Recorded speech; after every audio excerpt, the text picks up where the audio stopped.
the IEA's presidential town hall at the Gold Coast Kempinski here in Accra. Tonight's event is going ahead without the involvement of the presidential candidates of the main political parties, the governing National Democratic Congress and the opposition New Patriotic Party.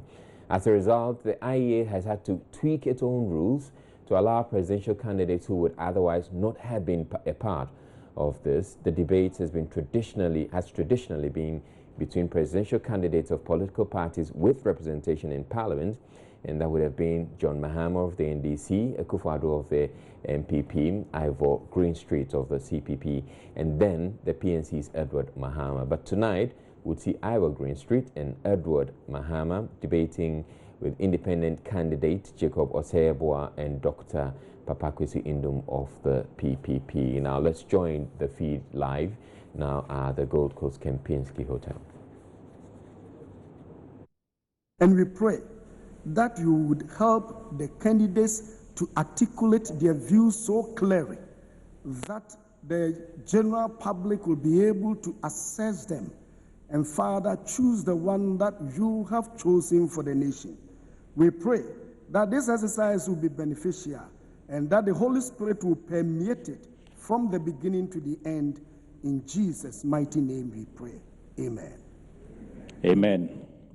Thank you very much, Apostle Dr. Opoku Onyenah, President of the Ghana Pentecostal and Charismatic Council. Let me now invite Mrs. Jane Mensah, Executive Director of the Institute of Economic Affairs, to give us a welcome address.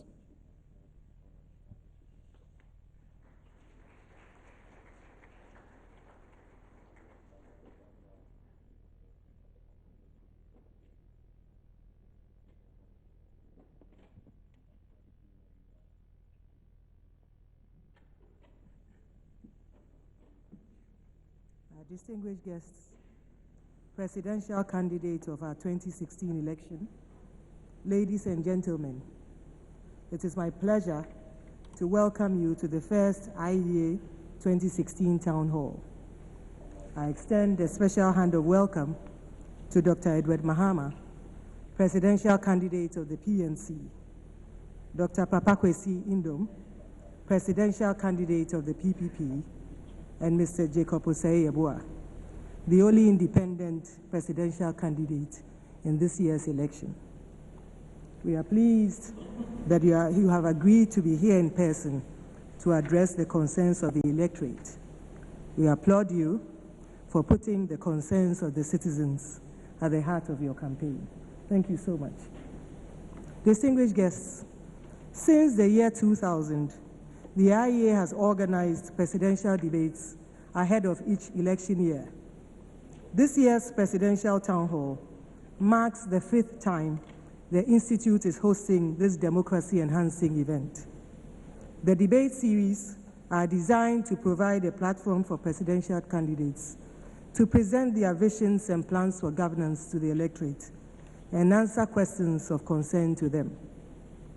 The relationship of dialogue, the strict focus on issues, and the accountability and empowerment that transpire from these events is foundational to the democracy and good governance we all seek for our dear nation. Distinguished guests, while credible elections are an integral part of any democracy, political engagement that enables the electorate to engage directly with presidential candidates and receive answers to issues of concern to them is essential.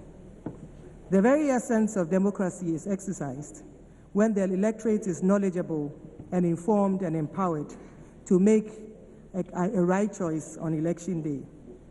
This has been a consistent theme in the Institute's debate series over the past 16 years. The IEA is of the view that those who seek to govern must subject themselves to probing questions by the people to ensure that they understand their concerns and have the capacity to address them. Those of you who may have witnessed the debates since their inception in 2000 may recall the themes that we couched for each debate. In 2004, the theme was celebrating democracy. Ghana, a young democracy, poised to take giant strides. The 2008 theme was strengthening the pillars of Ghana's democracy, and the theme for 2012 was upholding electoral accountability. For 2016, we have carefully chosen the theme, reinforcing the pillars of Ghana's democracy.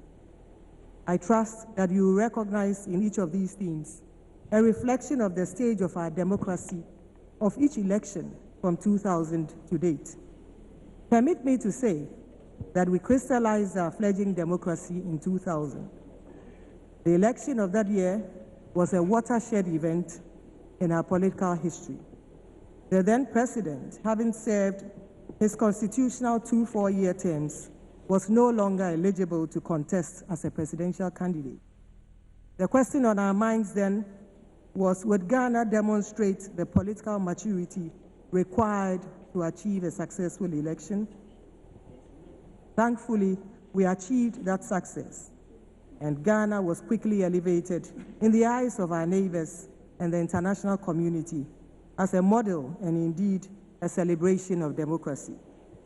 With our successful election in that year and the smooth transfer of power from one democratically elected government to another, we gained the enviable status of a model of good governance and a beacon of democracy in the sub-region.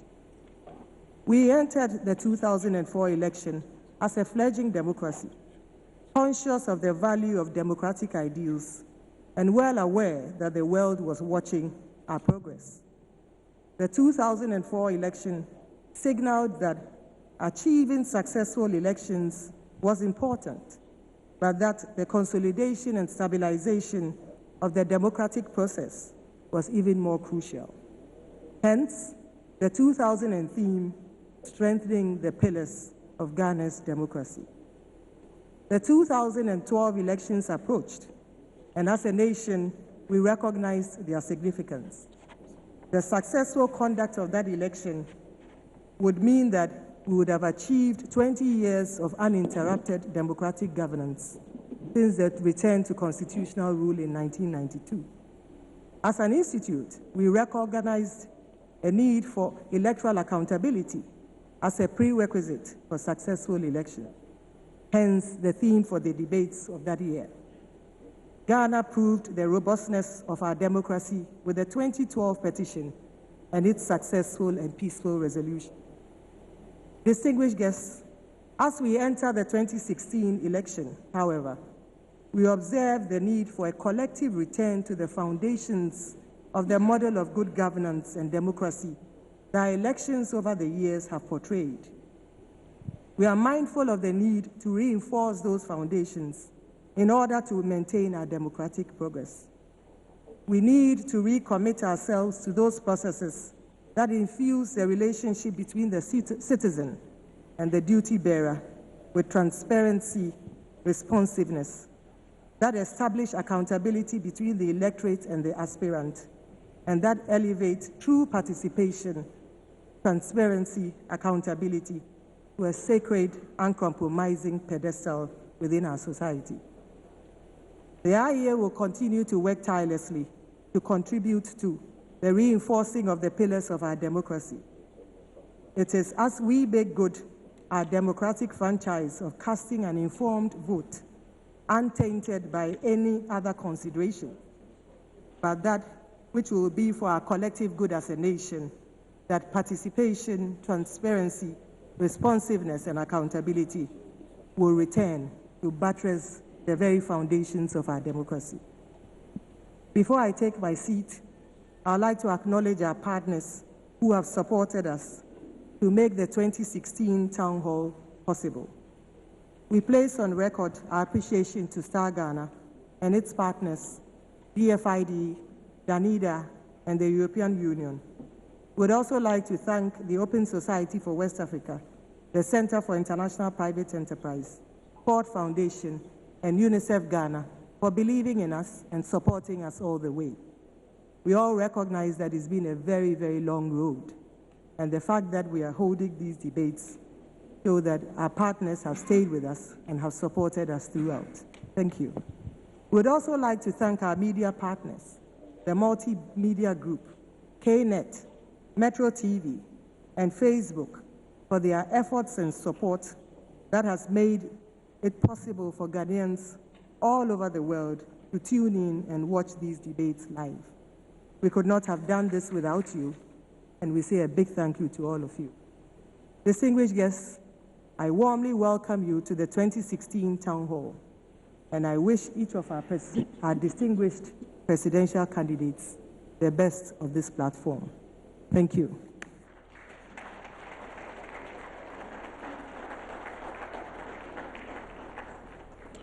Mrs. Jane Mensah, Executive Director of the Institute of Economic Affairs. I will now respectfully call on Professor Justice Equia Kwenyehia, the Chairman of the IEA 2016 Presidential Debates Committee, to deliver brief remarks.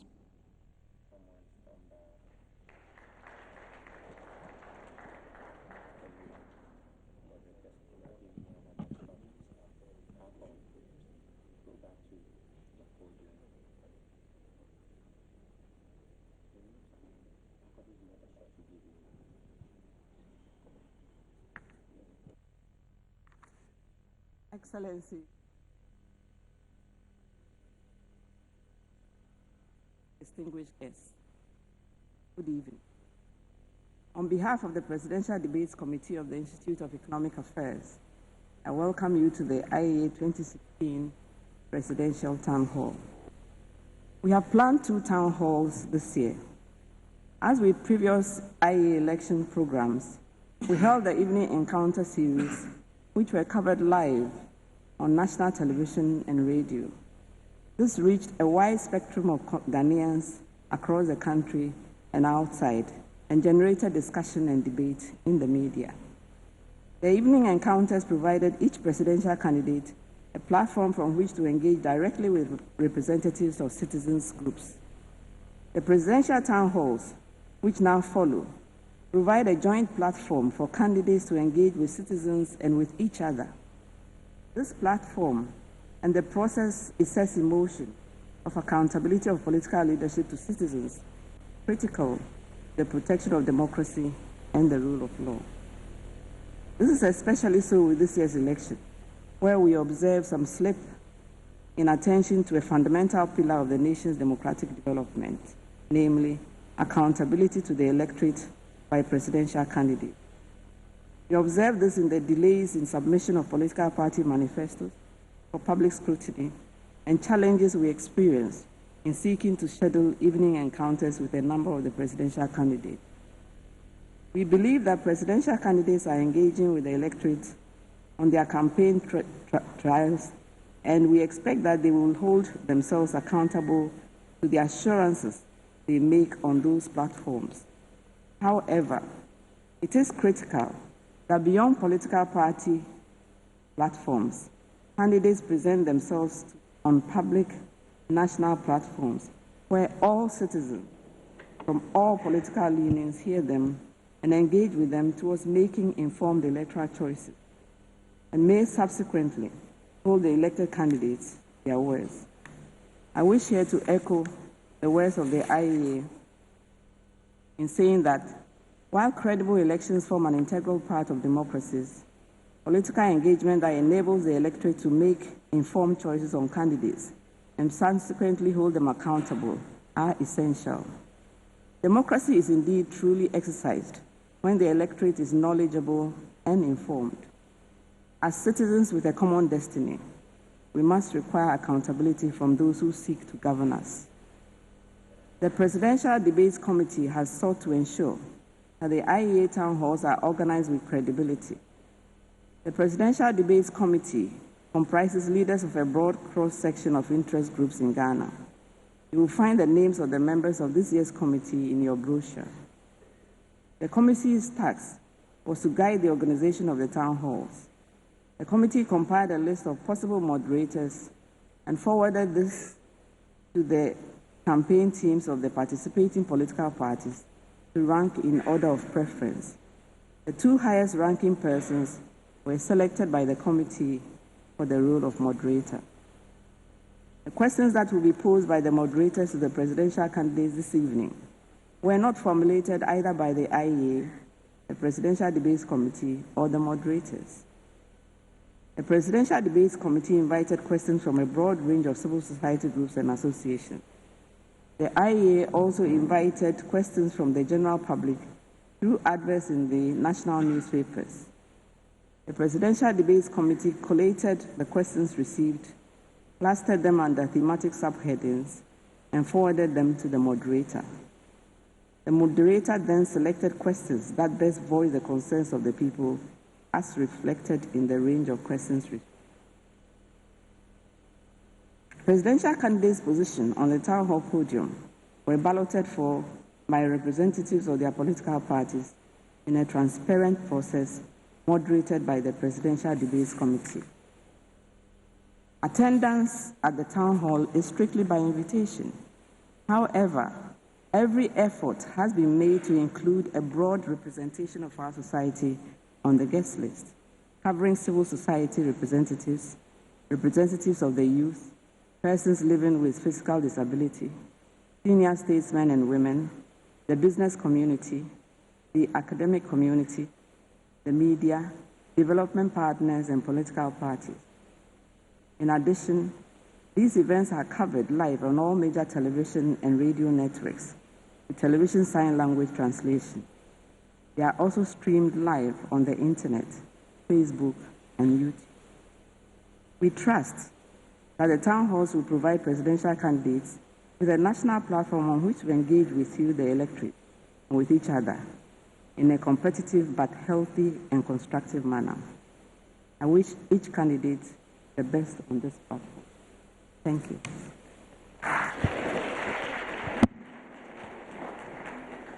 Thank you very much, Professor Justice Akufo-Addo Kwenyehia, the chairman of the IEA 2016 Presidential Debates Committee. Your Excellencies, distinguished ladies and gentlemen, for your information, the IEA 2016 Presidential Town Hall is under the theme, Reinforcing the Pillars of Ghana's Democracy. I will now spell out the rules and guidelines for the 2016 IEA Town Hall. To our extreme left is Dr. Edward Nasigre Mahama.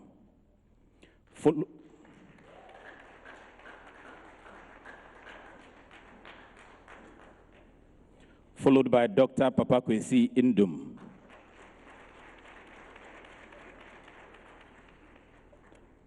And Mr. Jacob Osei Yeboah. Each candidate will have exactly 2 minutes to introduce himself. There will be 2 segments. The first segment will consist of questions from the selected civil society organizations. Questions posed by the selected CSOs will be answered by all the presidential candidates. The questions will be answered in the order of seating, starting from Dr. Edward Nasigre Mahama. The second segment will consist of up to 5 questions. These will be posed by the moderator. The selected CSOs and moderator will ask each question in 30 seconds. Each candidate will have exactly 2 minutes to answer a question. The moderator will have the option of posing follow-up questions.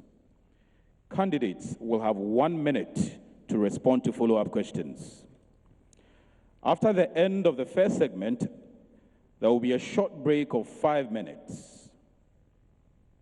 At the end of the event, each presidential candidate shall have 2 minutes to make closing remarks. During the event, each presidential candidate has 3 opportunities for a rebuttal, which will be made within 1 minute. There should be no applause or noise-making of approval or disapproval during the entire event, except at the end of each round. Your Excellencies, distinguished ladies and gentlemen, I would have to repeat this point.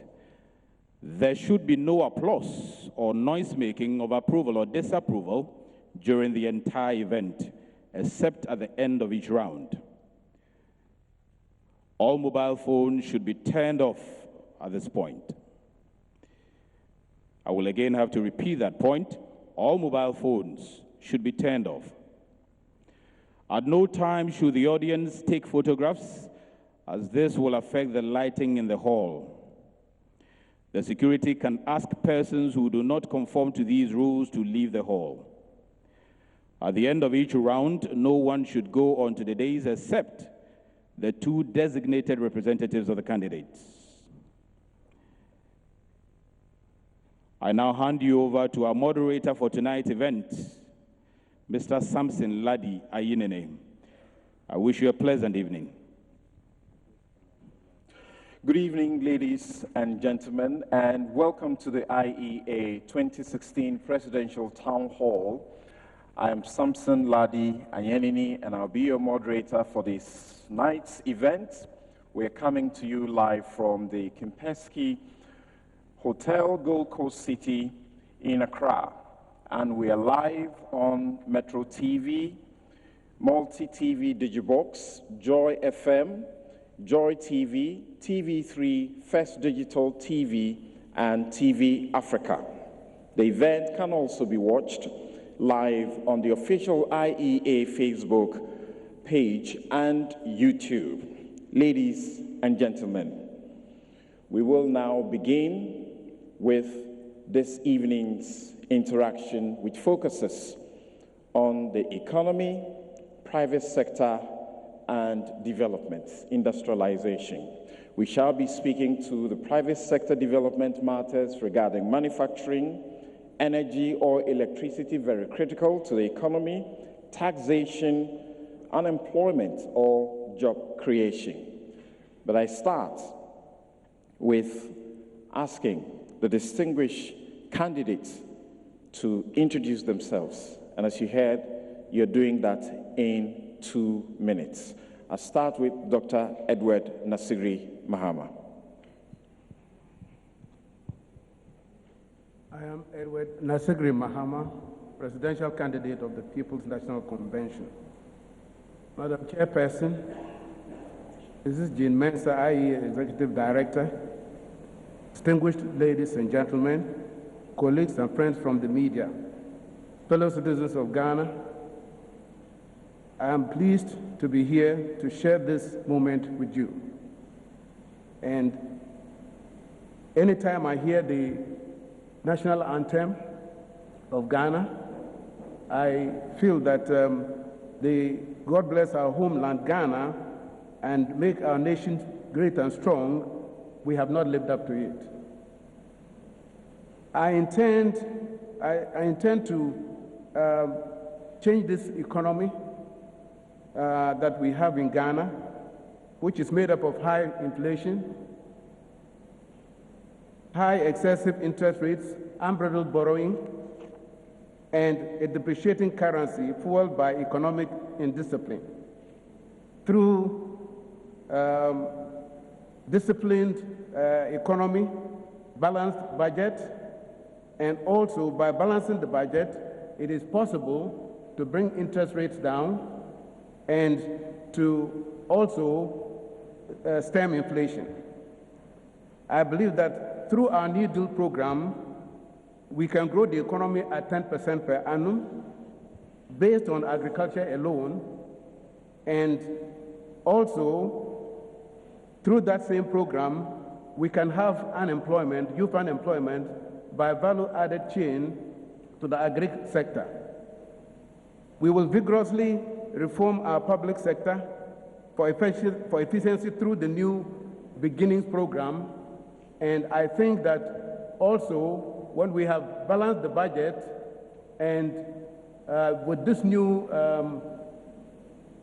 Deal program, we will introduce efficiency into the system, because one of the problems of Ghana is low productivity. And by introducing efficiency into the system, productivity will increase.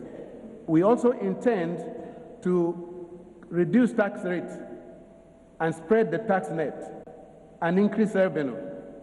By so doing, it is possible to cut down the wastage in the system.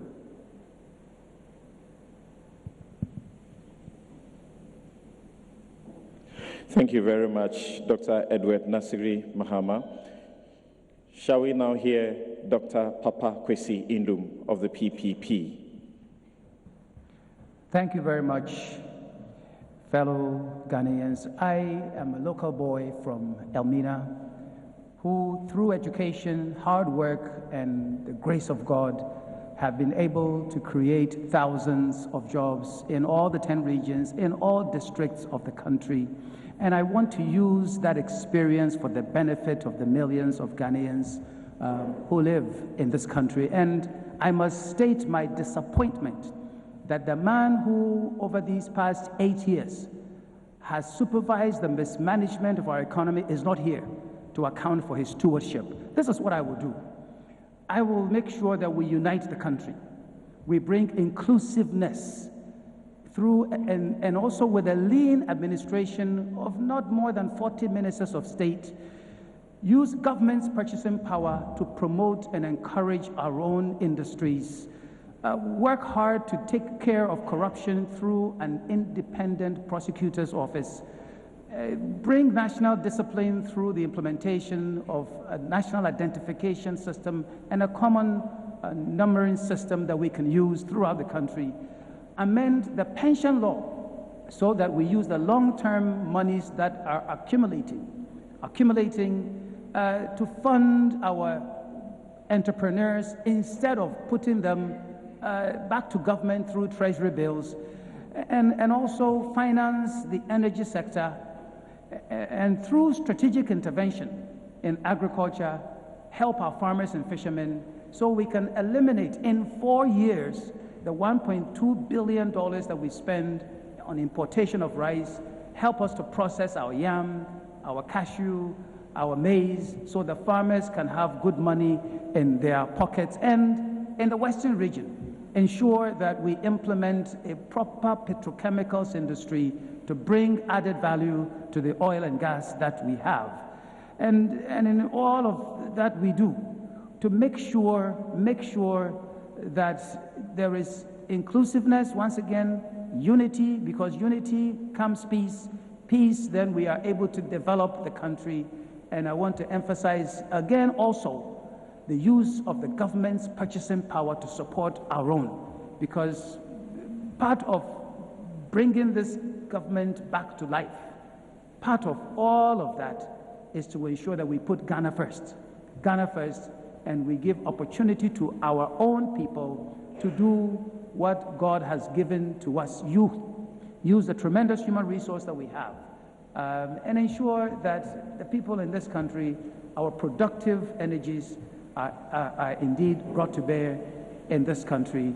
We can solve this problem with the economy, and we can do better as a country. Shall we hear from Jacob Osei Yeboah, the independent candidate? Good evening, Ghana, and good evening, distinguished guests here in seated. My name is Jacob Osei Yeboah, the No Party President. It's quite instructive for us to understand the theme for this year's IEA debate, reinforcing the tenets of Ghana's democracy. My presence here is to depict the fact that you can govern a nation democratically without political parties, because the tenets of democracy is about the respect of fundamental human rights and the respect for rule of law. What we intend doing is first and foremost to industrialize every single natural resources that this nation has been endowed with, because the foundation of the economy of every nation is made up of the natural resources that that nation has been endowed with. And for that matter, our idea is to launch out what we call the Ghanaian dream by industrializing each of these natural resources. And also, as a no-party president, I'm putting myself out at the highest pedestal of the fact that I have the skills to work with each and every individual. And it can only take the independent presidential candidate to pick out the best of all the human resources that we have, especially the best from the PPP or the PNC or the NDC, and said collectively, let us work together and build our nation. And for that matter, I stand for all-inclusive governance. And I strongly believe that as a nation, because of the high level of polarization in our country, we are not able to gather the critical momentum that gave us our independence. We've rather derailed that, but I think that is my duty and all of us our duty to ensure that we bring everybody on board, our pastors, our religious leaders, we're talking about our traditional leaders, and our business community, so that each one of us will feel part of a country that all of us are yearning to see its fruition. And because of that, we've also stated that we will ensure that we have a second upper parliament that will help cure the tyranny of majority in parliament decisions that we've witnessed as a nation since the Fourth Republic. And I strongly believe that in terms of developing, we're going to launch what we call the National Electronic Data Infrastructure. Thank you. Thank you very much. Now, let's launch straight into the questions that we have for you this evening. The national debt is increasing, and it is worth pointing out that one of the conditions of the IMF agreement with Ghana's government is fiscal discipline. Total public debt as a percentage of GDP between 2014 and 2016 July has been fluctuating between the 60% and 73%. As of July 2016, the debt to GDP ratio stood at 65.9%. This phenomenon is largely attributed to the lack of fiscal discipline, where government expenditure has consistently exceeded its revenue. Question: how will your administration, Dr. Nasigre Mahama, achieve fiscal discipline by reducing the debt burden and raising enough funds to grow the economy? As I said at the beginning, part of the problem is the fact that we are, as a nation, very inefficient. And I've said in my introduction that the way to actually mobilize revenue is to reduce taxes and spread the tax net. The fiscal indiscipline you talked about, where government is spending more than is bringing in, certainly leads to government borrowing domestically from the Bank of Ghana, which leads to inflation, and externally, which also leads to the weakening of the cedi. So we will balance the budget from day one by making sure that we match income with expenditure. When you match income with expenditure and you are not spending more than you are making, then you have fiscal discipline. If anything at all, we will go budget deficit of 3%, not more. Under those conditions, inflation will come down, interest rates will come down. When interest rates are down, business people and manufacturers will borrow money. They will begin to increase their productivity. In that process, they employ more people. The more people that are employed, the more your income, because they were paying income tax. So basically, the fiscal indiscipline is the root cause of Ghana's problems. The government borrowing more than it is earning. Another area that we will look at, of course, is making sure that we cut the interest rates. When the interest rates are high, people are unable to borrow for productive purposes except buy and sell. So Ghana has become a country where we are not producing, we are into buying and selling. Now, when you are buying, you are providing other countries where these products are made jobs for their people. Meanwhile, your people don't have jobs.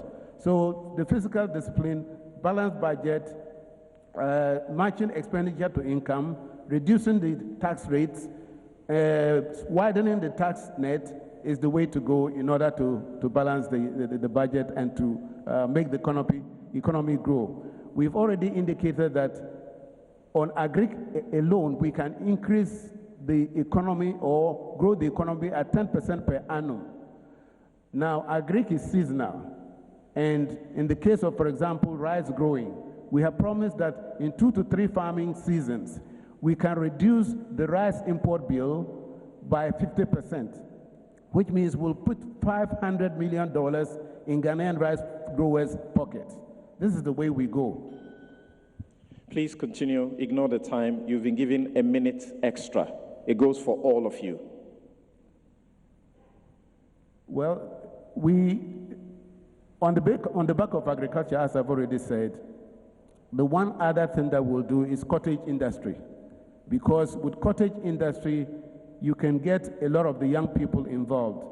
The last political activity I did before I was wrongfully disqualified was to visit a young 25-year-old Ghanaian female graduate of the University of Ghana who has gone into farming. And I was interested and intrigued by her because at 27 years of age, I did rice farming to send myself to America from the proceeds of my rice farming. So this young lady, she's having support from Danida. Why can't our government do the same thing and get these young people into farming? And she's actually rearing pigs and processing the pork for supply to some of the hotels. So that is the way to go, and that's what PNC administration will do. Thank you, Dr. Edward Mahama. We would come up with a follow-up question that will be asked by a member of the audience, and it will go for all of you. Shall we hear Dr. Papa Kwesi Nduom? How will your administration achieve fiscal discipline by reducing the debt burden and raising enough funds to grow the economy? When you get to be in this position, the position we're in, which is near HIPIC situation, it means that you have borrowed way too much money than you can handle. And indeed, the payments that we're making actually exceed even our normal regular income as a nation. So we're in dangerous times.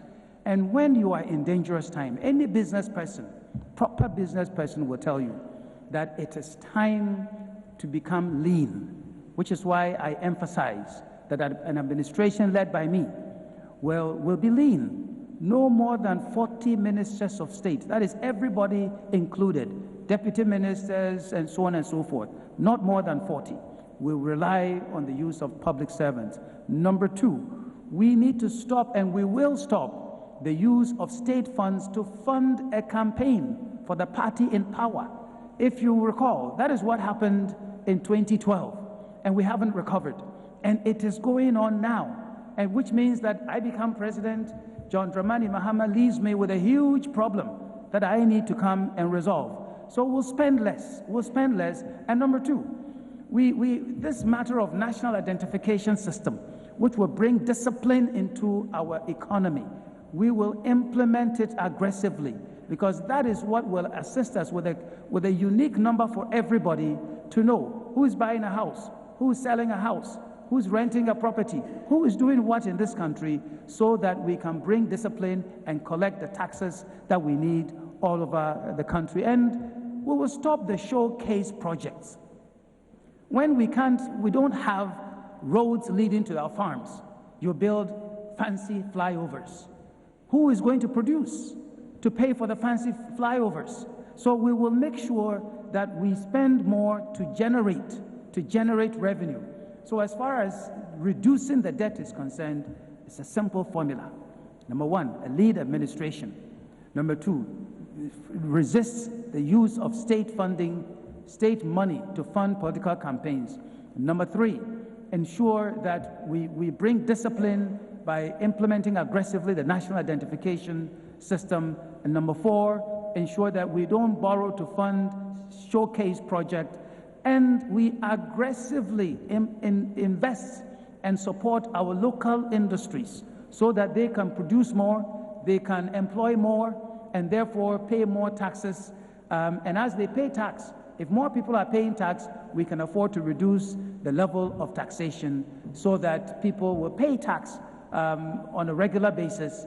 And so when it comes to this matter of debt thing that some people are saying or are denying, look, we are a nation bogged down by debt. And so we must cut the size of our cloth, what we wear, according to the provisions of what we have in terms of revenue. And let me say very clearly to everybody that corruption is one thing that has put us into debt. Because it's not as if we don't have money in this country, but some people have been wasting our money. Some people have been dashing our monies left and right to people who don't deserve to have them. And if we put all of our monies on the right table, we will find that indeed we have enough money to spend, we can pay down debt, we can fund our productive enterprises, and Ghana will be a much more prosperous nation for all of us. You still have a minute. You still have a minute extra for you. For that extra time, what I wish to say is that you cannot run an administration in the 21st century without technology. And so today, everybody still runs to the Ministry of Finance. And so many people have budgets approved, but they can't spend. They're all running to the one center, which is one part of where corruption happens, which is also a reason why we have inefficiency in government. So an important element is the use of technology in government to ensure that all that we do becomes clear, becomes transparent, that everybody knows what is it that we're doing, and that as we look at any private sector organization in Ghana today, they are using 21st century technology and they are efficient. We will do the same in government. Shall we hear from Mr. Jacob Osei Yeboah? Thank you very much. First and foremost, we need to understand the root cause of these deficits.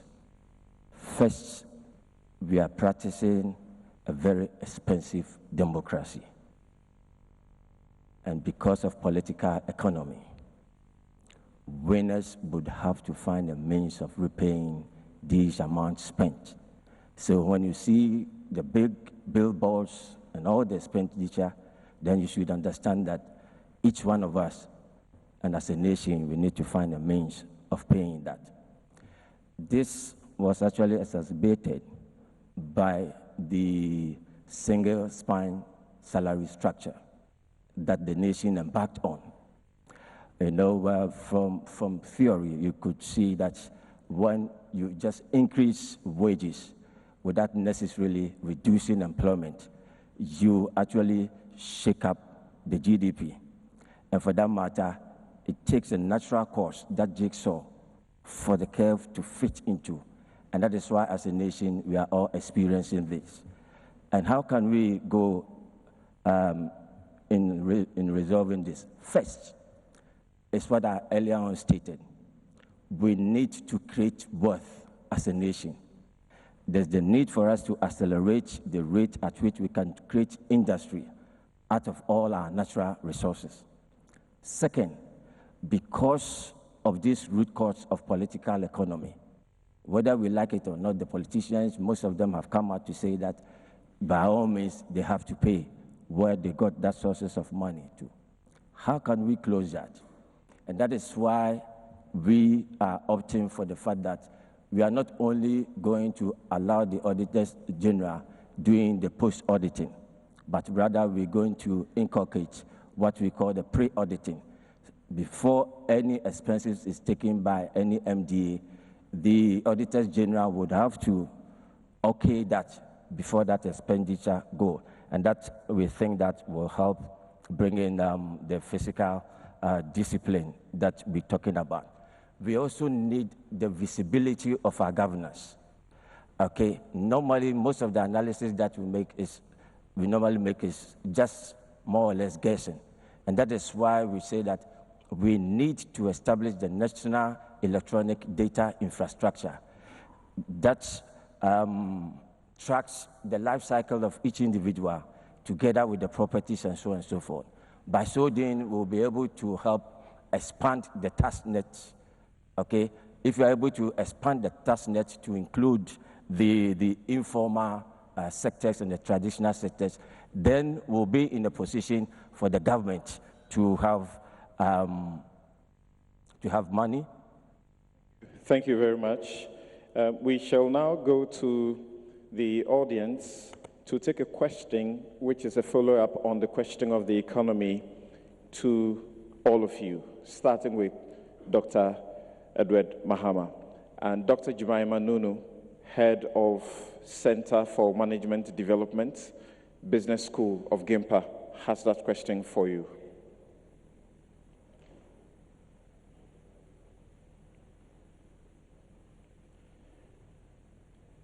Okay, I can't immediately spot her. So what I do is we will proceed.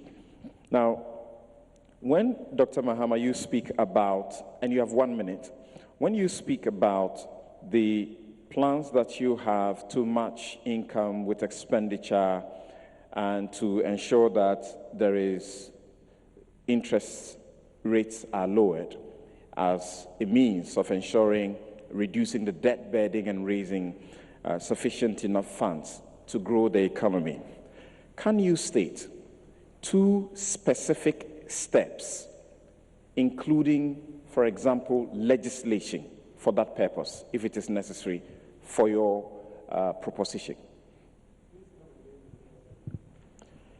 For the plan you have to reduce the debt burden, yes, and to raise sufficient funding to grow the economy, can you state 2 specific steps that you will take, including legislation, if that will be required? Yes. 2 specific steps that one can take is, 1, to make sure, if it is through legislation, that the ministers are not taking their salaries through the budget of the ministry. I asked an accountant, can you tell me, from the Controller and Accountant General, can you tell me how much it really costs to run the government, ministers, deputy ministers? And he couldn't, because he said the ministers have some other benefits that come from their ministry's budget. So basically, it means that we are running a bloated government because of the fact that we have not fixed. You know it. Ministers take petrol, coupons for petrol. They live in houses that they don't pay the rent. So the important thing to do is to make sure that every minister is given a certain amount of money, and he can go and rent his own place, and he can buy his own petrol. It is not proper for us to have to pay phone bills for ministers or pay their petrol expenses. These are the areas, rent and so on, that we are overspending, because these are necessary things.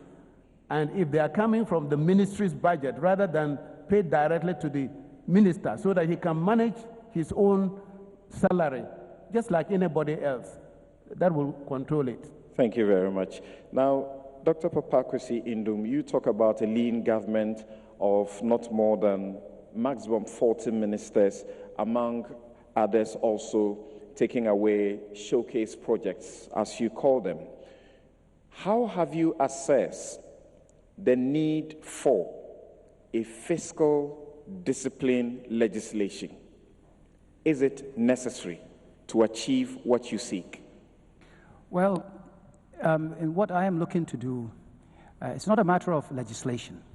It's a matter of discipline. It's a matter of competence. It's a matter of the leader of the nation knowing what to do. That is why I'm saying, first of all, to have the courage, the experience to know that 40 ministers of state is all that we need. I've been a minister for public sector reform before, and I do know that if we implement performance evaluation, if we ensure that the right things are done by the public servants and give them security of tenure, we can get a lot done through the public service and stop the interference of the politicians. I am against professional politicians, and I want to make sure that we take them out of the system and bring competence, experience to run the administration that will be there from year to year.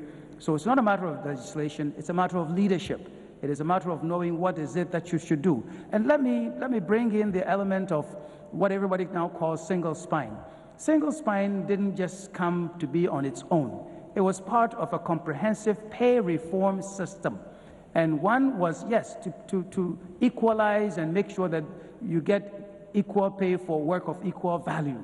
But there were some other components. There was a phase 1, phase 2, phase 3, and at the end of phase 4, we were going to eliminate the need to give cars and petrol and water and so on and so forth for government officials. That hasn't happened. And so people spend whatever it is that they want. We need to go back to it, implement it well. The other element of this pay reform was also productivity increment, and that has not happened.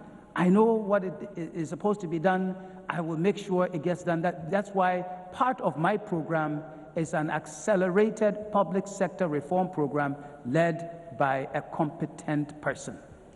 Thank you, Dr. Nduom. Now, Mr.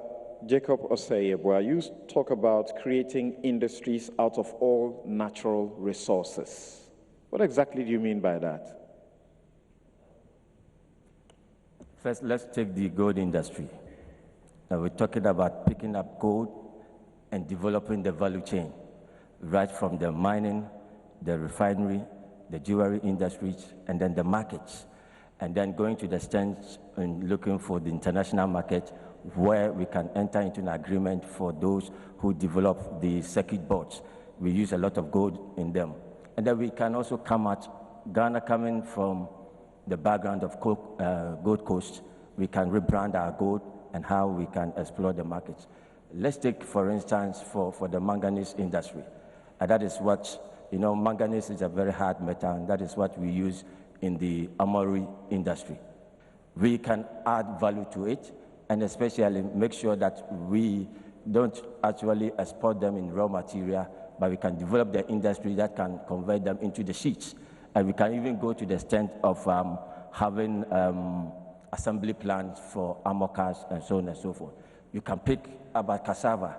We have the sun, which is also a natural resource where we are enjoying maximum of it. We can develop the solar energy system more into it. We're talking about the wind. We have the salt. The salt, which is in the sea, is part of the natural resources. We can create industry. Most of the oil industries around the globe are looking for salt. And for that matter, once we are bordered with the Atlantic, we can develop the salt industries, look for markets, and then make sure we each and every single natural resource that we have. By so doing, we'll be creating wealth. That is the solution that we need as a people. And that is what can actually solve most of the problems that we have and solve the high level of unemployment of our youth. Thank you. And your next major question, and this time around, Dr. Kwesi Nduom, interest rates in Ghana now stand at about 33%. Obviously, this is very high and limits the capacity of businesses to borrow to expand, and further stifles entrepreneurship. Japan is charging 0% interest. In the UK, interest rates are around 1.5%. What will you do as president to address the issue of high interest rates and improve access to finance for small and medium-scale enterprises? Well, that's a wonderful question, because there's some relatively simple answers that many people have, passed by. I mentioned earlier on the pension law. I was part of the people who came up with the idea that we need to reform our pension system. But we said we need to tie it to long-term savings so that we can provide long-term capital for our industries. Well, it was going on course. until it went to Parliament, and some people decided that, oh, the private sector people, we give them our long-term pension money, they can misuse it, and therefore let's constrain them. And let's come up with this provision that the majority of those funds have to be used to invest in state bonds such as treasury bills. And so we've gone backwards. We've collected long-term funds and we are giving it back to the government through treasury bills. And as the last time I checked, we've got a little over 4 billion Ghana cedis, and it is growing by leaps and bounds. And so, very simply, we will want to change the legislation to take it back to the original intention, so that those long-term funds channeled through private sector fund managers can now go to fund our dreams as entrepreneurs, men and women, all over the country. And that is where you get the competition, good competition to the banks. And it doesn't make any sense that I want to come up with a project with a life cycle of 10 years, and I have to go to a universal or commercial bank who is thinking short term, 16 months, 18 months, 24 months. It doesn't make any sense. There is a solution there. We will aggressively explore that solution so that the long-term funds can indeed be on the table. And if we're going to regulate, the way to regulate is to look at the performance of the people in the pension industry to ensure that indeed they are not spending the funds on frivolous projects, on projects that are not feasible, and so on and so forth. So for me, to talk about not lending or government crowding out the private sector and so on and so forth, it's easy to say, but there is a solution that everybody has been ignoring, and it is there in the pension law. And I'll tell you why we came up with that. You go back to the US, they have something called the 401k plan that they came up with. That 401k plan has helped many people, boosted their stock market, and so on and so forth. We must do the same in Ghana, and we'll get the right results. Thank you very much, Dr. Nduom. Now, Mr. Jacob Osei Yeboah, same question to you. And since you are talking about creating industries out of all the natural resources, how are you going to deal with high interest rates and ensure to improve access to finance for small and medium-scale enterprises? Thank you. First and foremost, you see, interest rates have to do with risk from finance point of view. The higher your risk, the higher your interest rates. And that is why we say that we need to give visibility, because the banks are complaining that those who normally come in for loan, they find it very difficult to track them. And at this point in time, they have debts over 6 billion. And for that matter, that is why we say that initially we'll introduce the National Electronic Data Infrastructure, which has a whole lot of visibility to give out to the banks, and then the byproduct, which is the national ID card. We have to remove the risk, and by so doing, we'll be able to deal with the high level of interest rate. And now, as a young entrepreneur, what I've experienced in this country from our banks, I think it's not helpful. And for that matter, as part of our manifesto, what we've stated is that we are going to introduce what we call the entrepreneurial bank. Okay, with that entrepreneurial bank, we're going to have experts in the various businesses. And so when a young man has an idea, the person will just present the idea to the bank. The bank will go through the idea, vote, and develop a business plan. The bank will have an equity in that business that both are developing. And as the profits are generated, at a point in time, the bank can start with 80% equity and will constantly reducing it so that the young man will be able to build a business out of that. By so doing, we'll be doing this. And at the same time, we have to make sure that we set, you see, we need to take deliberate policy. A policy to say that this is what we want to do. And so making certain funds available that can help these small to medium enterprises to have easy access to, and it's not as usual with the government, freebies coming from government. But we have to make sure that we have a meticulous way of recouping whatever that we've actually given out to these young entrepreneurs. And by so doing, we'll be able to make a lot of funds available. We should understand that the interest rates and all the microeconomic indices, they are just the symptoms. But the root cause, as I keep on saying, is about creating wealth. When our mindsets is about creating wealth, it's going to help us and bring this spirit of entrepreneurship in our young ones, so that at the end of the day, once wealth are created because of demand and supply jigsaw, by all means, interest rates will come down and the banks will be forced to come down. Here we are in a country where the government itself is borrowing at a rate of 22%. So definitely it's going to affect all of us. Thank you. Now, Dr. Edward Mahama, the same question to you. Yes, the problem with the interest rates, in my view, is one, lack of productivity. We are not very productive as a nation. Two, government borrowing too much and crowding the small guy out of it. And government is borrowing too much because government is spending more than it is actually making. There are other areas that government can actually rake in the revenue. For example, if our streets were properly labeled, named, and the houses numbered, real estate taxes could be a source of income. We know that most homeowners are not paying any real estate taxes, yet the government wants some money. As I said, productivity is an area that is very, very low. We don't demand productivity from even the public servants. In 2004, when I was running, I told Professor Adam of the University of Science and Technology, let's put a punch clock in every government ministry, and everybody will punch to go to work, because they come to work, maybe spend 10 minutes, 15 minutes, 1 hour in the office, and then they leave. So productivity is an area where we really need to look at, and government must take the lead in making sure that government employees are productive. And as I said, even the informal sector, bringing them in, will be able to raise revenue there. I've already made that point. And cut down corruption.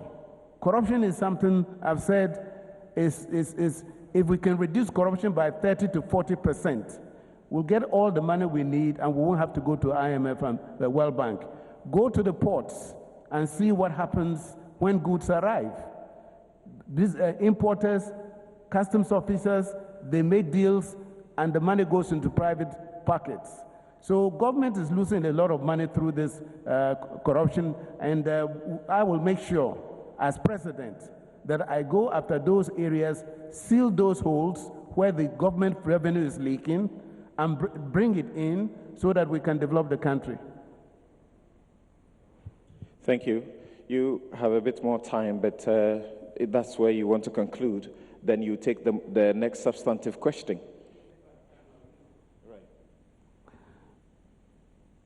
Yes, we're talking about the high interest rates, and I've already indicated that because government itself is borrowing the money, it's crowding out the entrepreneurs and people who want to do businesses. I know, as a matter of fact, that some small-scale businesses that are manufacturing cannot go and borrow at 33% and make profit. Only those who are buying and selling may be able to make that kind of profit. So, thank you. Your time is up now. We will be taking a question for all of you from Mr. Kojo Kwesi, who is Accra Regional Manager of the AGI. But whilst he gets ready to do that, let's turn our attention to employment, because the things you talk about will directly impact on employment. And how will you deliberately create employment? The World Bank's recent landscape of jobs in Ghana report indicates that 48% of Ghanaian youth between 15 and 24 years are unemployed. There is also an expected annual average of 200,000 unemployed graduates churned out by the numerous tertiary institutions nationwide. Should you be elected come December 7, please state and explain the 3 topmost actions you will take to significantly address the high rate of youth unemployment, and reduce it to the barest minimum? Thank you. I've already referred to this young lady, 25-year-old graduate from Legon, who is into farming. And I gave myself as an example at 27 years old, a doctor already, but I had to go to farming to save money to educate myself abroad. So agric is one area where we think that we can rapidly, for example, if we are growing the rice, which I intend to lead Ghanaian farmers to grow, that rice has to be harvested, polished, bagged, and shipped, and even labeled. So basically, these are all jobs that you create, the value-added jobs that you create. Whether you are doing starch or you are doing cornmeal, these are all these are areas where you can actually create jobs.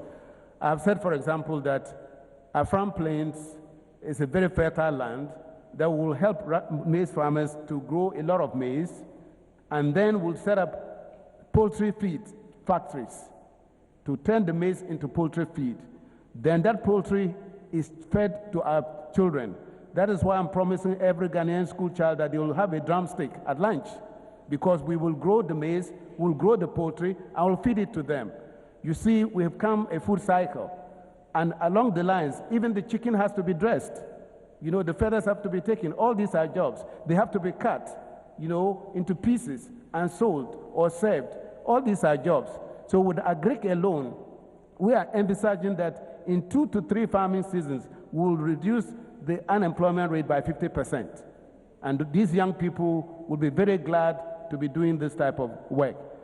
I've already indicated that this lady, she's dressing the pork and serving it or selling it to shops. That's, you know, dressing the pork, packaging it, and carrying it to the shops. All these are jobs that people can do. So when we talk about agric, we're not talking about everybody going to the farm. We're talking about the value addition that will come on the agric and absorb people into meaningful productivity. Another area that we were thinking, adding value to some of our raw products. For example, I've said that we will mint a gold coin called the Ya Asantua gold coin, and we'll encourage every Ghanaian to keep a piece of that gold coin. That means own your own gold. This piece of gold coin, when you have it in your pocket, first of all, we don't have any gold refineries here. I think we have one which is struggling. We will help it to establish well so that we can add value to our gold, our longest exporting material, add value to it. Thank you. Dr. Kwesi Nduom, same question to you. The 3 topmost actions that you will take to create jobs. Dr. Edward Mahama in June this year promised that he was going to halve unemployment by half. He was going to halve it in 2 years, and he's told us how he's going to do that. Do you agree? Let me give you the 3 actions.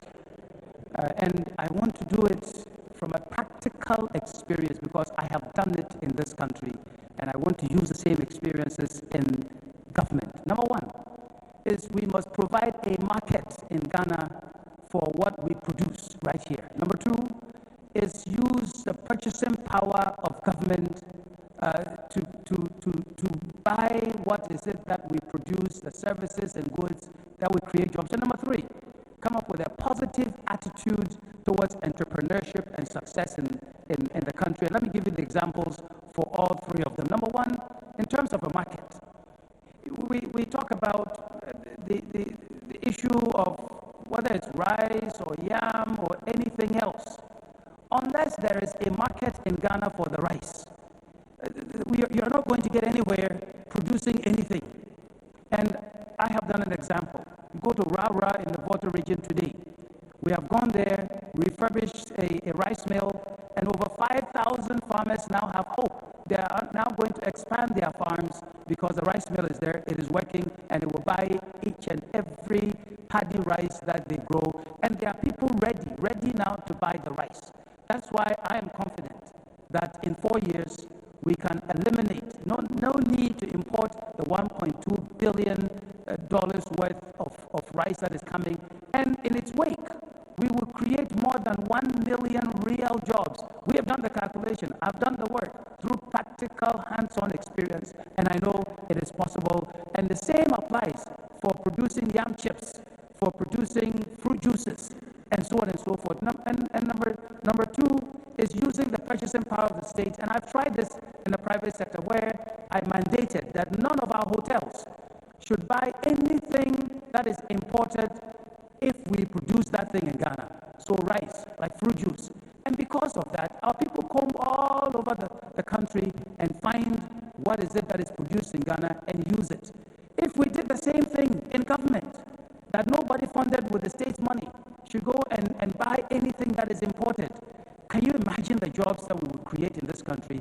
It can be done, and I say it will be done because I've done it in the private sector, and I know it can be applied in the public sector as well. And number three, a positive attitude towards entrepreneurship. Today, my group of companies, we are the biggest employer in Komenda at Legua for our dream. But ask me, which one of the DCEs, whether it's MPP, NDC, DCEs, has come to talk to me about my companies? None of them. So we will use a more positive attitude to entrepreneurship to encourage the people who are investing their money, and more jobs will be created because we will be helping them get a market and using the state's purchasing power. It will be done. Mr. Jacob Osei Yeboah, the 3 priority steps that you take to reduce and create employment, reduce unemployment and create employment. Unemployment is created when the graduate, after completing school, cannot find himself or herself a job.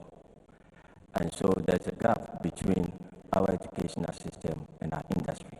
So as part of our strategies, what we're saying is that we're going to restructure most of the ministries, and we're going to merge the Ministry of Education and Industry, such that the curriculum will ensure that the output of our education will feed into the industry, the industries that are existing in our country and the industries that are yet to be created in the near future. By so doing, we'll reduce that. Again, we were talking about the National Electronic Data Infrastructure. When we have it in place, just at the click of a button, we tend to know the professions of most of the unemployed and their various locations. And out of this, we'll be able to even realize that, no, there's an electrical job in Tema, while somebody is in the northern region who is an electrical engineer and is not finding a job over there. Through this visibility, we can easily reconnect them and then having job centers for all of this. Again, coming back to the fact that we have most of these unemployed, we have to reorient their profession out of school. Now, what we are stating is that we'll come out with an unemployment benefit, because with this high level of graduates unemployed in our country, it's a national security threat. And we must find a means of making sure that we give them something. And what we are saying is that before we give you unemployment benefit, it will go for those who are above 25 years. And then, before you can assess that, we have to reorient you to a particular form of profession. But sometimes if you go to the university and learn Spanish, and after completing, you say that you are unemployed, there are no Spanish job in Ghana. And so we can reorient you within the agri sector. Maybe you can go and rear grass cutter, which can fetch you money. By so doing, it will help you to improve yourself once you try to educate yourself. One of the most important things that we're talking about, that we can create a lot of jobs for these young ones, is the ethnicity, our differences in our culture. What we are saying is that we're going to sit up with our chiefs, and between the months of July up to the end of September, where most of the Western nations go on vacation, they can come to Ghana, experience our different cultures, right from Volta to Upper East. And we know the kind of level of employment from tourist guide, the transportation, the roads that will link up to all this. Everything I want to talk about is about job creation.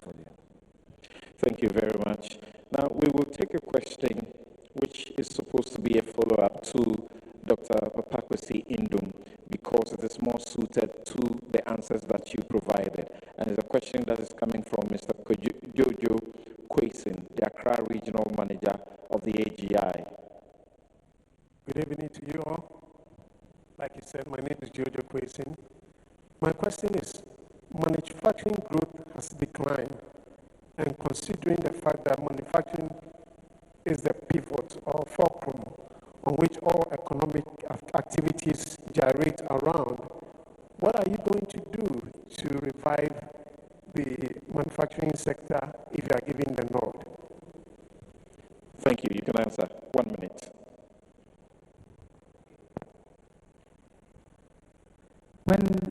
When we talk about manufacturing growth declining, well, there are reasons.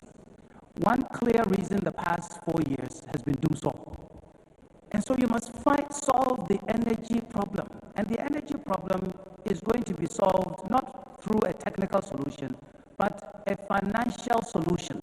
Because what is overburdening the system is a huge debt that the government has put on the energy players, especially ECG and the like.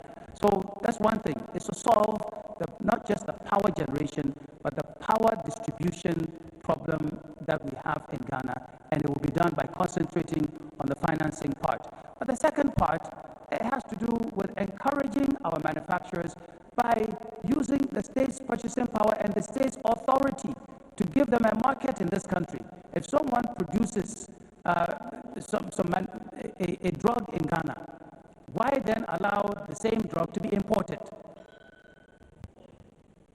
Thank you. Now, the follow-up question to Dr. Edward Mahama is this. I would like to know if you, by your promise in June to halve unemployment in 2 years, if you were elected president, would you care to share with Ghanaians what the enormity of the unemployment problem is? Well, first of all, thank you for getting Dr. Kwesi Nduom to endorse that it can be done. I hope you will now vote for me since you have gotten that answer. But the enormity of the problem is this. It's been said at this table that we are churning out graduates from all the tertiary institutions.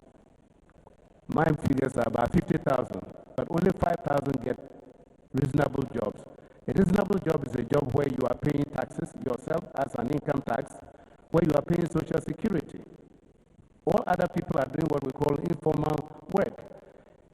By getting these young people to be doing the kind of work that they would do when you are processing or, for example, working in a rice mill or working in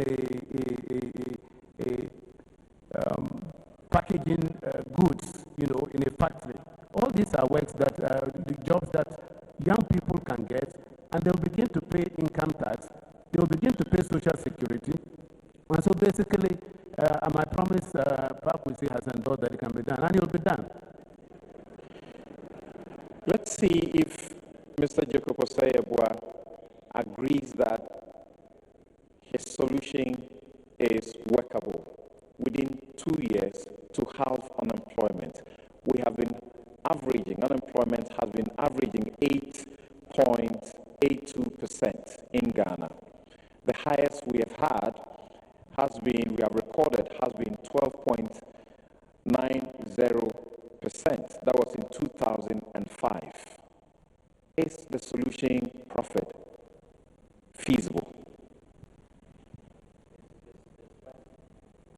It's quite subjective because each industry and then the lead time that you need to establish that. And so you cannot out of the blue and say that you're going to reduce that. But if it is in terms of the agri-businesses whereby you want to grow cassava and then export them, then within 6 months you'll be able to fix that. But you ask yourself how many of the unemployed that you can actually engage in that sector. So it's actually dependent on sector by sector. I wanted to react on the AGI, the manufacturing aspect. Much is actually dependent on the country-specific advantage of these industries.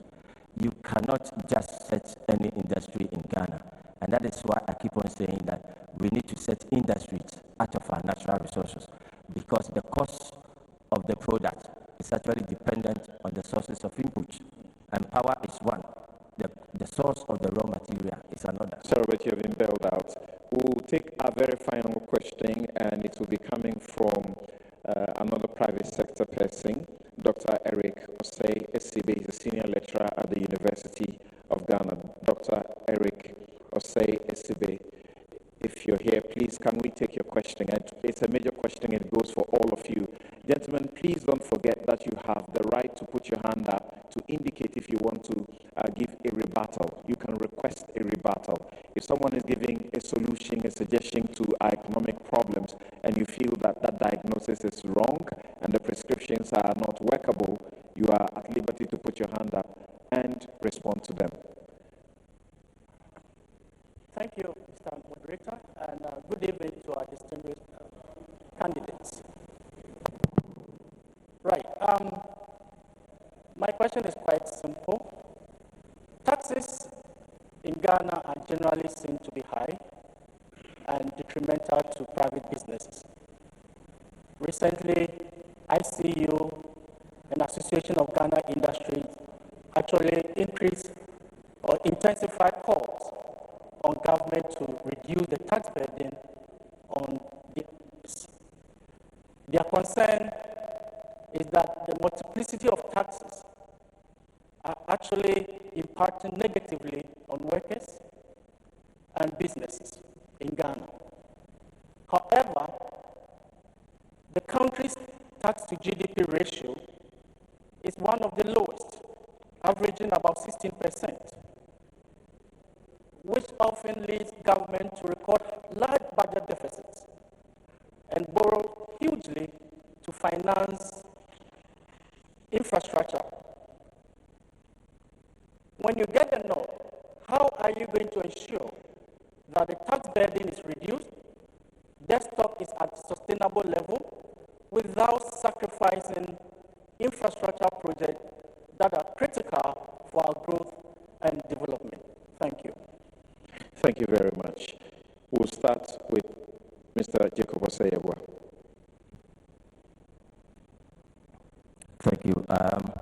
Every country needs taxes in order to develop. But the most important thing is as to how to optimize that taxation. Now, in Ghana, our major problem is the fact that we have only a few of us in the formal sectors who are being taxed. And that is why we have that high level of tax burden on them, which is not actually helping. One of the means, just as I've indicated, is the establishment of the National Electronic Data Infrastructure. I had a discussion with TUC last week, and I told them that it's good for them to also expand their union to bring in the informal sector, because most of the African countries, we have the three sectors of our economy. That is the formal sector, that is where we have the informal sector, and the traditional sector. Now, if we are able to expand our tax bracket to bring in the informal sector and the traditional sectors, that is where we have about 80% of the ordinary Ghanaian there. If you're able to expand that, then we'll be in a position to build upon that. Now, we're talking about infrastructure. It's good, we need to develop that. If we are creating wealth from our own economy, we'll be able to do that. It's not about an issue of just establishing or creating infrastructure for its sake.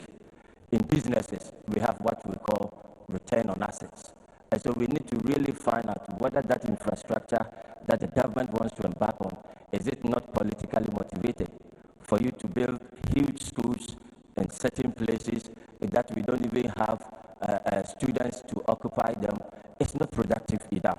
Meanwhile, if we have used that same amount to have upgraded a technical school somewhere, it could have served the nation better, and for us, we can actually have the products coming out to serve all of us.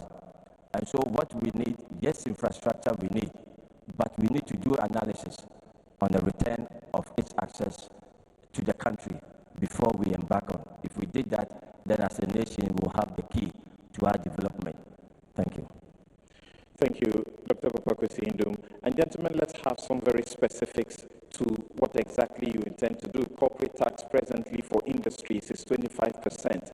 Is there an intention to do anything about it? For mining, it's 35%. Is there an intention to do anything about it? Does it hurt or it does not? Well, I have had the occasion to say very clearly that what we are practicing is a lazy man's approach to taxation. And so what government does is energy. Everybody needs power. Everybody needs petrol. And so they pile on the taxes there because we can't live without them. Okay, that the few people who pay tax, so they squeeze us some more, and then people give up, and the tax, the amount of tax goes down. So my point is that if we get away from the lazy man's approach to taxation, what we will then end up doing is to do the right kinds of things specifically. I've talked earlier on about the implementation of the national identification system, which comes with a unique numbering scheme, which then, if you apply it, then it means you go and buy a house, you go and sell a house, you go and rent a house, you do all of those kinds of things. Well, it's recorded and we know you earn income, and therefore you pay tax. And if we are able to do all of those things, then I believe that we can, within 4 years, reduce the level of taxation for those who are paying tax now by at least 50% in this country. In this country, because we would have expanded the numbers of people who are coming in, would have increased productivity, and therefore we would be able to raise more money by applying the funds that come from the people who are now producing. And we talk about infrastructure. Look, infrastructure, we are spending on infrastructure that is not related to productivity. And that is one important matter we need to address. And so when you go to those areas, for example, in the Western region, where cocoa is being grown, where gold is being produced, where bauxite and all those kinds of things are being produced, they have terrible, horrible roads. You go to Sampa, you go to Chobodom, you go to the places in Brongahafu where they are growing cashew and so on and so forth, the roads are terrible. So we need to increase the level of infrastructure that leads to productivity. That is what will help us eventually to reduce this tax burden that is there. And you know what happens in Ghana?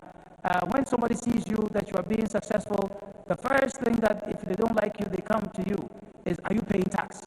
They don't ask you, how can we help you to produce more? They come to punish you. And so we need to make sure that we change that attitude. And for me, by changing that attitude, more people will encourage to produce more, will collect more tax from more people, and therefore the rate will go down. Thank you. And Dr. Mahama, some of your competitors have been saying that, for example, the 17.5% VAT on domestic airline tickets in the country will be completely abolished. There are other taxes, and your colleagues have just indicated how to deal with the tax system. Everybody is singing reducing tax. How will you do that and at the same time be able to garner sufficient revenue to improve the economy? Corruption is part of the problem. I will tell you this. In 1973, when I was a doctor in Nalergu, Champong tried to bring a national identification system. They paid monies to contractors, they chopped the money. Later, another government tried, they chopped the money. Between Mills and Kufo, monies were chopped. So basically, until we are able to have an identification system for people, I mentioned earlier real estate taxes, for example. You can't collect them because there are no addresses, And when people go and borrow money, they can easily change their abode. You can't trace them. So banks are, not interested in lending money. We can do simple things that will put the system in place. And this is what I mean by the new beginnings. restructure the institutions, put systems in those institutions that work, so that taxation would be easy because you can identify people. Taxation would be easy because there are addresses, and you can actually go and raise real estate taxes. So the simple things that we need to do to make the system work and functional and easy, we're not doing. Corruption at the ports, massive corruption there. If we cut it, government will have the money. So basically, the infrastructure we need to build, we have the money to do it if we plug the loopholes through which individuals are siphoning government funds. And that is what I will do as president. I will fire any minister that is corrupt. Sometimes they just reposition them. We've seen it. If you are Minister of Sports and you have chopped some money, they take you to the presidency or something. That must stop. That must stop. We must crack the whip and crack it properly, so that this is what I have been promising, that I'll be a leader who will abhor corruption, and then we will be able to get the money to do the infrastructure that we need. The other day I was traveling from Karachi to Yendi, and I saw 4 or 5 trucks loaded with yam, stranded, broken down. All the yam will be rotten because in this heat, when they stand there, the yam gets perished. And so the few yam that comes into Accra will be very expensive because you've lost most of it. So post-harvest losses is another area where a PNC administration will turn its attention to help Ghanaian farmers produce. Thank you very much. Ladies and gentlemen, we will take a brief break at this point. You have a rebuttal you want to give? Okay, Dr. Nduom has a rebuttal. Let's hear you. Yes, we have talked about, and my colleagues have talked about national identification. But you see, I believe they are refusing to state clearly is that there's a leadership problem here. There's a leadership problem here. What is so difficult to understand about the need for a national identification system, a database, and its implementation? What is so difficult that Dramani Mahama, these 8 years, has refused to implement, fund them. So they should hit it right on the head. That is a leadership problem. There's a deliberate attempt to solve this problem. More than 2/3 of our people have been identified. The system is there. It's just about 1/3 of the problem that needs to be fixed. So let's get it straight. We can get there. All right. Mr. Osei Yeboah also has a rebuttal. Please do it quick. It's 1 minute. Yes. With the national electronic data infrastructure, in fact, I myself, I picked 3 ministers to Germany on that. And again, the NIA board also an AMA. Now, the setup at NIA is not, I've proven to this government that the NIA setup lacks certain things that can actually help us to use it as a tool, as a planning tool for our country. Now, we've had investors who are willing to do that because it's self-financing. And again, most governments are afraid of the visibility that the national electronic data infrastructure can give onto us as a nation. If you're able to do that, I think this country will move forward. Just at the click of a button, we'll have solutions to most of the problems that we have, our sanitation and everything, but it's up to the government to do that. Thank you. Thank you very much. We will take a break here, and then when we return, we shall be dealing with one of the most critical aspects of the economy, and that will be the energy sector. And we shall have a rather short period. When we return, we shall also be speaking to programs and policies for export promotion. Ladies and gentlemen, shall we give them a round of applause?